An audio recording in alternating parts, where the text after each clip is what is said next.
Good day, matriculants. So we're going to be looking at the genetic portion of the National Senior Certificate Examinations May June paper. We've done the DNA. We're going to look at the genetic portion now. So if we jump straight into 2.5, we can obviously see it's a pedigree diagram. Let's look at what is asked of us. So it says here, hypophosphatemia is a sex-linked inherited condition that is caused by the dominant allele on the X chromosome. So we can see it is caused by the dominant allele on the X chromosome. It results in abnormally low levels of phosphate in the blood, and it can cause rickets.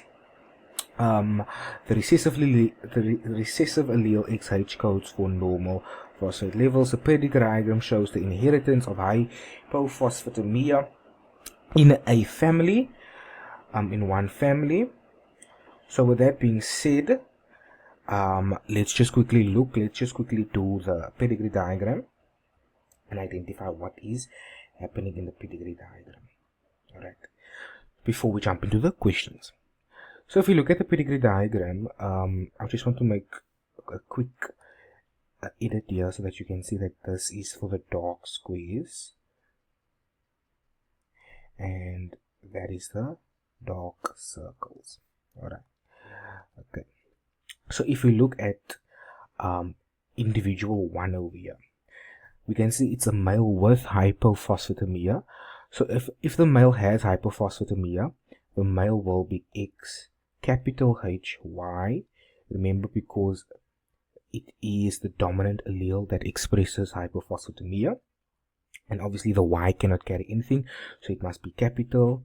A female without hypophosphatemia will be recessive, homozygous recessive. So she will be XH, where both are small. So I'll just write it on the side so we don't make the thing too dirty or too untidy. A male with hypophosphatemia, without hypophosphatemia, will be XHY, where this part is recessive. Remember, it is the recessive allele that codes for normalcy. So in order for normalcy to be expressed in females, both X's must have the small h's, and for normalcy to be expressed in the males, the male must obviously have the small h.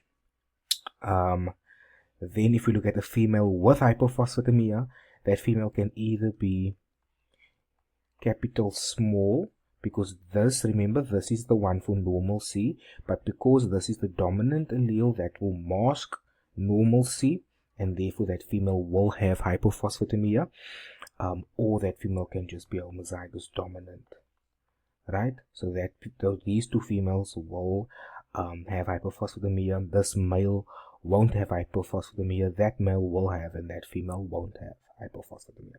So that's just all the alleles that all the genotypic structures that we will be dealing with when we look at this question. But if we could jump straight into the questions at 2.5.1, it says name the type of diagram shown. So obviously we know that this is a pedigree diagram.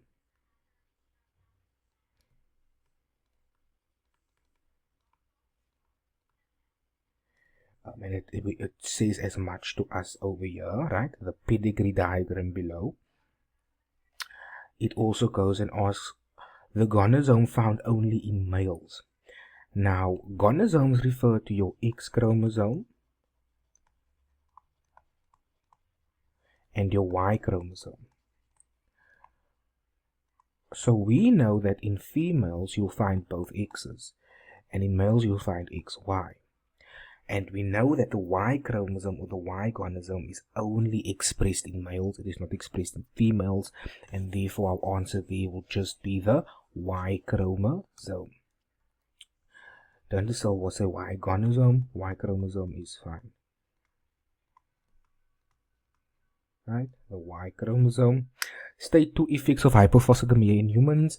This is not a trick question. It says in the paragraph section here, we can see that it causes abnormally low levels of phosphate in the blood, and it can cause rickets. So there's your 1 mark and there is your other mark.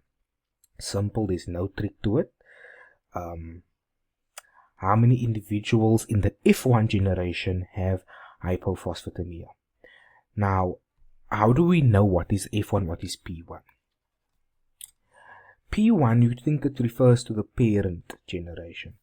So with two individuals are crossed, right, that would be considered the P1 generation, where there's only two individuals that are crossed to produce the offspring. So this is obviously the marriage line here, and that is obviously showing the offspring line, and then all the offspring that is produced as a result of that fertilization that took place there.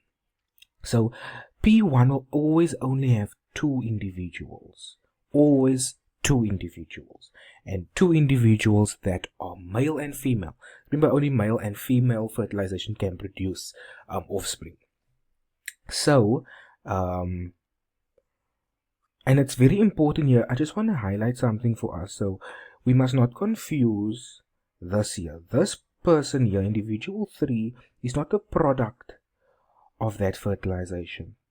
That individual, that male there, is not a product of that fertilization. The way we know that is because of the marriage line here. That male is going to fertilize, or those gametes will fertilize with this female over here. This female, however, is a product of that offspring, but that male is not. Right? We must be very careful when looking and interpreting these diagrams. So if that is the P1 generation, you can think of the F1, you think of the fertilized. How many individuals fertilized here? So if we look here, it was these individuals here. Those individuals are part of the F1 generation. The production of these individuals, right? Fertilization. So it is those 5, not this one here. Remember, we can see that that individual 3 is obviously separated via the marriage line, because that would mean brother and sister got married, right? So we need to be very careful with how we interpret. But the question asks us, how many individuals in the F1 generation have hypophosphatemia? We can see it is only 3. If we go up, we can see all the dark circles. All the white ones don't have, all the dark circles do have. So we can see 3 individuals in that F1 generation have hypophosphatemia.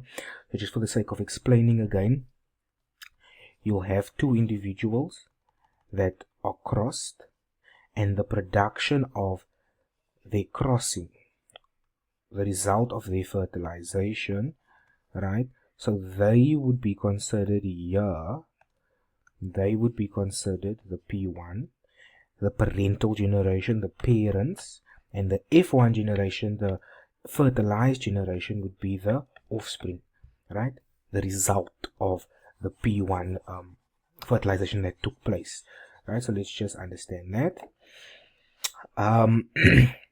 Then they go on and ask, give all the possible genotypes of individual 3. If you look at individual 3 is just a male without hypophosphatemia, so it will just be XHY like that. Simple, nothing to it. It says give all the genotypes for individual 4. Now individual 4, remember we said that individual 4 here is a female that is affected by hypophosphatemia. A female that is affected can have 2. That's why it's very important to look at the word all, right? It can have 2, so it can either be capitals, both capitals, and a. It can be a capital and a small. And then if we go a little further and we look at question 2.5.5. Question 2.5.5 asks us to explain why all the daughters of individual 1 and 2 will have hypophosphatemia. So they would want the limit, if I just erase a bit here. So they want to know here why these individuals, when you cross these two, why all the daughters here have hypophosphatemia. Why do all the daughters have hypophosphatemia? We know that this male is obviously has hypophosphatemia, so we know that it's XHY crossed with a normal one like that. So, and the thing is here, they're not asking for a crossing here, they're asking for you to explain it in words. So the format in which you need to answer these type of questions is, Firstly, you need to state what individual 1 has and what individual 2 has, or what they are.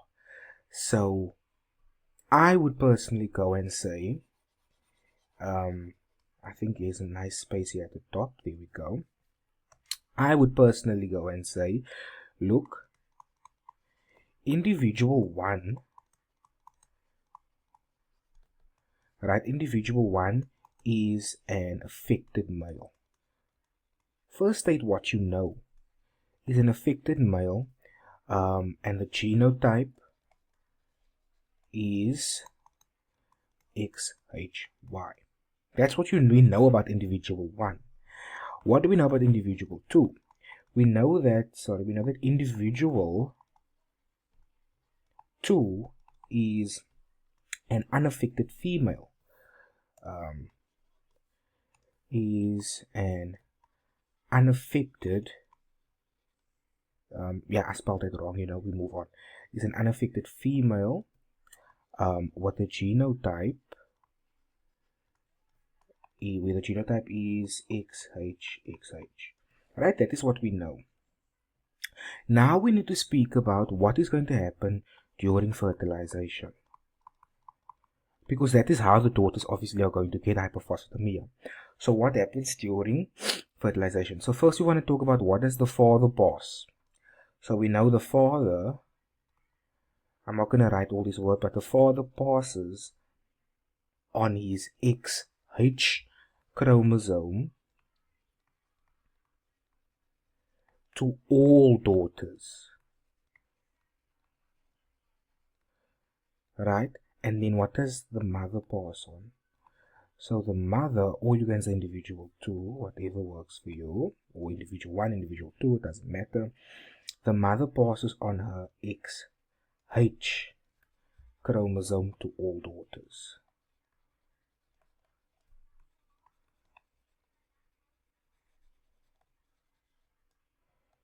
To all daughters. Alright, now what does this mean? Now we need to say that because this allele and that allele is passed, right, we can now say all daughters will have the genotype XHXH because X, the capital, is dominant, right? Is dominant. All daughters, I'm going to abbreviate, all daughters will have hypophosphatemia, right? So if I'm going to explain it quickly again to you, how we go about answering these types of questions is, firstly, we want to say what individual 1 has. How was his genotype? How was her genotype? And because of their genotypes, what do they pass during fertilization? So what is individual 1 going to pass to the offspring over here? What is individual 2 going to pass to the offspring over here? And because of that fertilization that takes place, what is the offspring going to, in this case, the daughters? Look, because if we do the crossing, you could have also maybe done the crossing to help you. If you had the XHY and the XHXH, you would have seen that, now I'm lying, there's a mistake there, I knew there was a mistake there, that one, that's the H there. You would have seen that all the daughters, now in the crossing itself, you would have noticed that the 2 daughters here, every time you're gonna cross, they're gonna be in heterozygous condition, where the dominant allele is going to, the allele for hypophosphatemia is going to mask this allele there, and therefore they will have hypophosphatemia. So remember, speak about what individual 1 has, what individual 2 has, what they pass on to the offspring. In this case, it was the daughters. What the daughters is going to look like. Then refer to dominant, recessive, and what will be expressed due to this dominance and this recessive. In the next question, we'll be doing an easier question on genetics, so please do go to part 2 of this genetic-based analysis of the May-June 2025 examinations. Thank you.